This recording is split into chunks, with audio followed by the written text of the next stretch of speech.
A very warm welcome to this short presentation on characteristics of effective learning. And we're going to be focusing on, obviously, the early years foundation stage, working with children between 0 and 5 years old. And this very short and special presentation is going to start off by exploring what the characteristics of effective learning are in the context of the early years foundation stage, so that you're familiar with those characteristics. But then we're going to move in to look more specifically at music and music education in the early years, and look at how the characteristics of effective learning can be applied specifically to a music context. Okay, so let's dive in and get started on a few moments ago, playing and exploring, active learning, creating and thinking critically. They are divided into these three areas: unique child, positive relationships, and enabling environment. And for each one of those aspects, the unique child aspect or element focuses on child development milestones within that aspect. Positive relationships suggest what adults can do in order to support and enhance the early years provision within that aspect. And the enabling environments is really about what we can do as adults to set up and to maintain an environment that will support those aspects, such as active learning or critical thinking.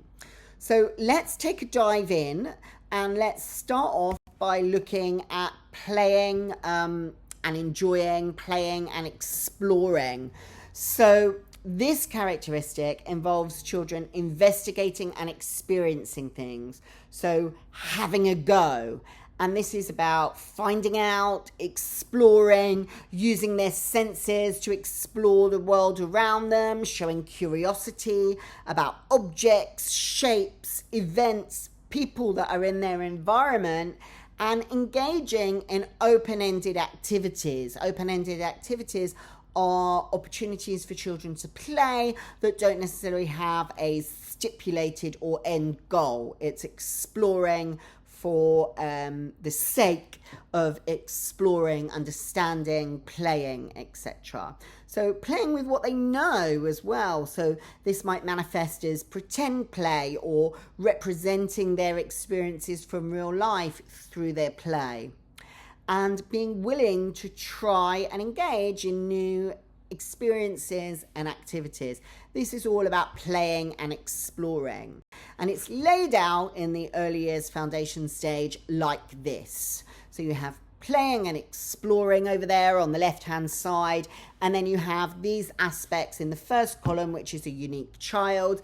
These are the things that you as an early years practitioner can be looking out for when you're observing children's development. So for example, showing curiosity about objects, events and people, using senses to explore the world around them. These are the developmental milestones that we'd be looking for under those kind of three subheadings: finding out and exploring, playing with what they know, and being willing to have a go. So those things that are listed there in that first column, those are the developmental milestones that you would be looking out for and trying to achieve in the early years when you're supporting playing and exploring. And then that purple column in the middle, that takes us to positive relationships. And this is about the sorts of things that adults can do in an early years provision to support and develop, in this case, playing and exploring. So let's have a look at the first one, for example. Play with children, encourage them to explore, show them your own interest in discovering new things. That's what the early years practitioner can do to really support in bringing that early years setting and environment to life when they're focusing on supporting the children in their playing and exploration. And then that green column, that final column there on the far right, that is what we can do to shape and curate the early years space to support children's playing and exploration. So again, we'll just highlight the first one. So we can provide stimulating resources which are accessible, that are open-ended, so they can be used and moved and combined in a variety of ways. So this has come out of the Early Years Foundation stage in the UK, and that gives us an overview of that first aspect from the characteristics of effective learning, which is playing and exploring. Let's go in and have a look at the second characteristic, which is about active learning. And when we talk about children's active learning, we're talking about them concentrating, persevering, even when they encounter difficulties. And active learning will include these key bullet points that I've laid out here. Being involved and concentrating for sustained or extended periods, showing high levels of energy and fascination and interest in that which they are playing with and those people who they are playing with, not being easily distracted, persisting with activities even when it becomes challenging for them, enjoying their achievements and meeting their own goals. For example, we can think about that in terms of stacking bricks or balancing bricks would be a good example of that. And demonstrating pride in their accomplishment within their play. So that is really a summary of effective learning. But let's have a look at how it's broken down in the EYFS. So here we have this chart again. We have active learning over there on the left-hand side because that is the aspect that we're focusing on. And again, we have the unique child in the first column.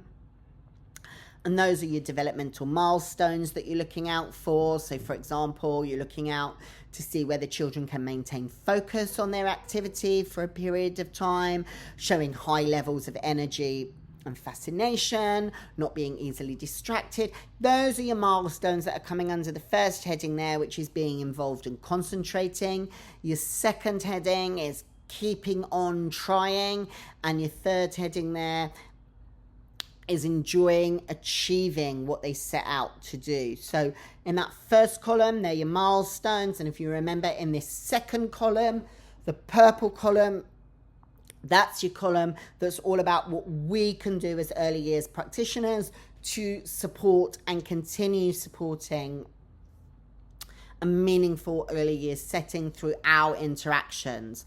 So here, the Early Years Foundation stage sets out some suggestions of what we can be doing as adults so we can support children in choosing their own activities, what they want to do and how they want to do it. We can stimulate children's interest through shared attention and overcome activities with children, help children to become aware of their own goals. So that could be articulating and helping them understand what they're setting out to do. And then that final green column, that is about us creating enabling and great learning environments for children. It's how we set up the space and it's what we do. So when we're thinking about active learning, we're thinking about ways of setting up the space to support children becoming more deeply involved when we provide something that's unusual for them so they can take ownership of that and turn that into their own, it should be linked to their own interests. So that is how the Early Years Foundation stage has set out the active learning aspect. Let's jump into the third and final aspect, which is creating and thinking critically. So this characteristic focuses on children developing their own ideas, making links between concepts and developing strategies for doing things, sometimes in their own way. And I've bulleted here the things that it includes. So having their own ideas and finding their own ways to solve problems, making links and noticing patterns in their experiences, making predictions and testing their ideas, planning and making decisions about how to approach a task or an activity, and changing the way they do something, adapting strategies as needed, and reviewing how well their strategy worked. Now, a lot of that will be intuitive, but it does come into that kind of plan, do, review cycle. So that's my summary of creating and thinking critically. Let's progress and have a look at how this third aspect of the third characteristic of effective learning, creating and thinking critically, how is that laid out in the early years foundation stage? So again, we've got our developmental milestones there. We've got in our purple column the things that adults can be doing, and in our green column what we should be doing to set up and support the space for creating and thinking critically. So that is an overview of the generic characteristics of effective learning that appear in the EYFS. And I thought it was important to revisit that and to have a good, clear handle on that before we think about how that could be applied specifically to a different context. So now we're going to look at the same things, but we're going to focus on how those things manifest in a music strand. So thinking about music in the early years, what we want to do is think about how the characteristics of effective learning can lend themselves, those generic characteristics that we've just looked at, how they can lend themselves to a music context where we're thinking about teaching, exploring, enjoying, experiencing music in an early years 0 to 5 classroom. So there has actually been a framework that's set up specifically for music and that has been designed specifically to design and develop characteristics of effective learning in music. And that uses the same dimensions: playing and exploring as kind of aspect 1 or characteristic 1, active learning, and creating and thinking critically. Those are the 3 key aspects that we've just looked at in the generic characteristics of effective learning, and they are the same characteristics, the same dimensions that appear in the ones that have been developed specifically for music. And our column headings, those will be the same headings, the same elements. The unique child that focuses on the developmental milestones that you're looking out for. The positive relationships, that's what we as adults can be doing to enhance and develop the environment. And the enabling environment, how we set up, create, sustain the learning environments that we're working in. So with no further ado, let's have a look at playing and exploring specifically within a music context. So these are some of the things that I've summarized would be a characteristic of effective learning in the aspect of playing and exploring within a music theme. So showing curiosity. This is what we would want children to do: show curiosity about sound and instruments and music. Use senses to explore sound and music that's in the environment. We want to support children engaging in open-ended musical activities. And we want to represent experiences through musical play. We want children to take on roles within musical play, to be part of making music with adults, children, and others that might come into the early years environment, and for children to initiate musical play and seek out in the early years setting musical challenges.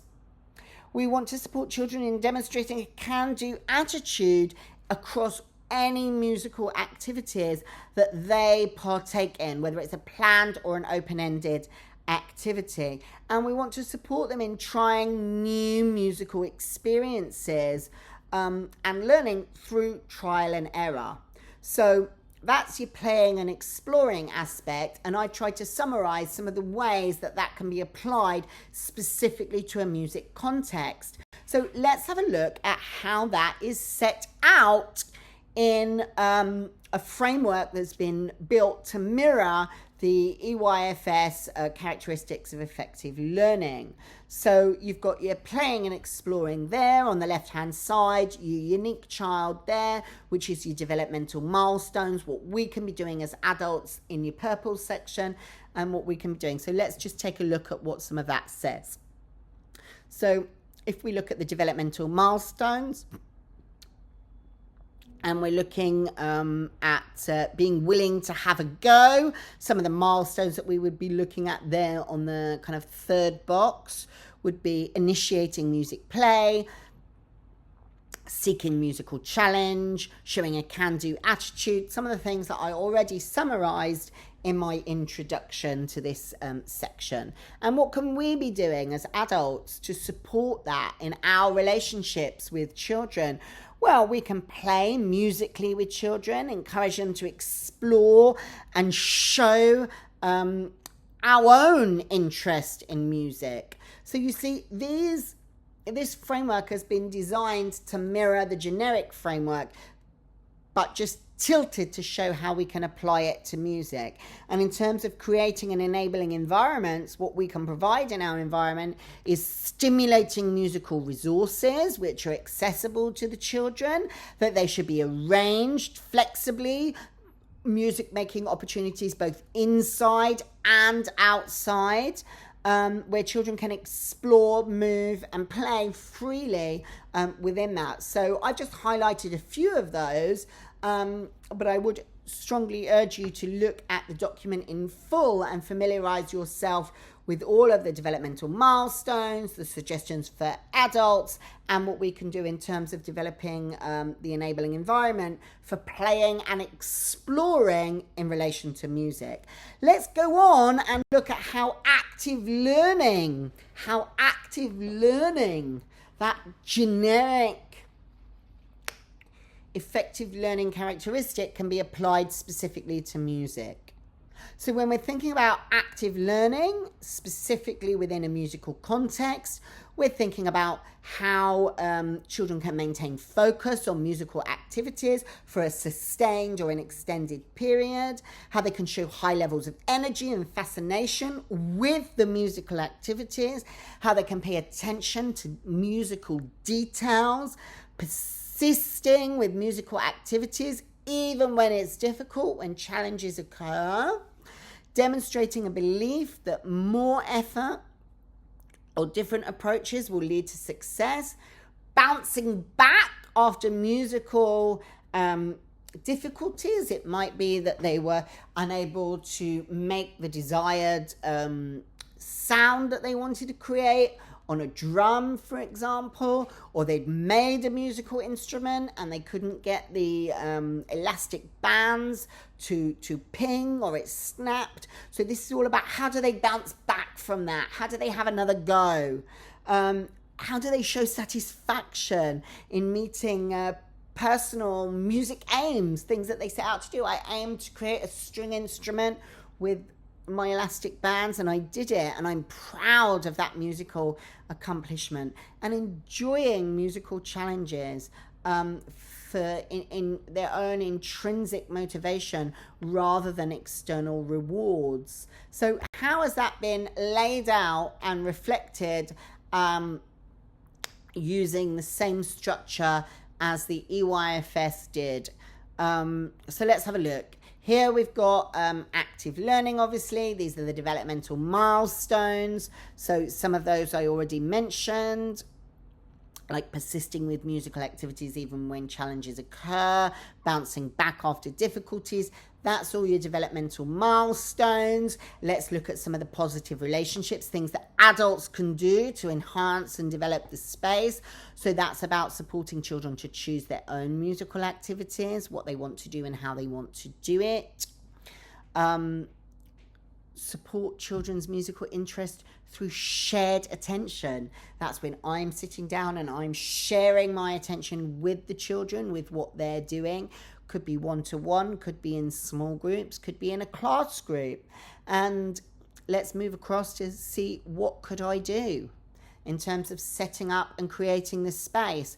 Well, children may become more deeply involved when you provide something that is new or unusual for them.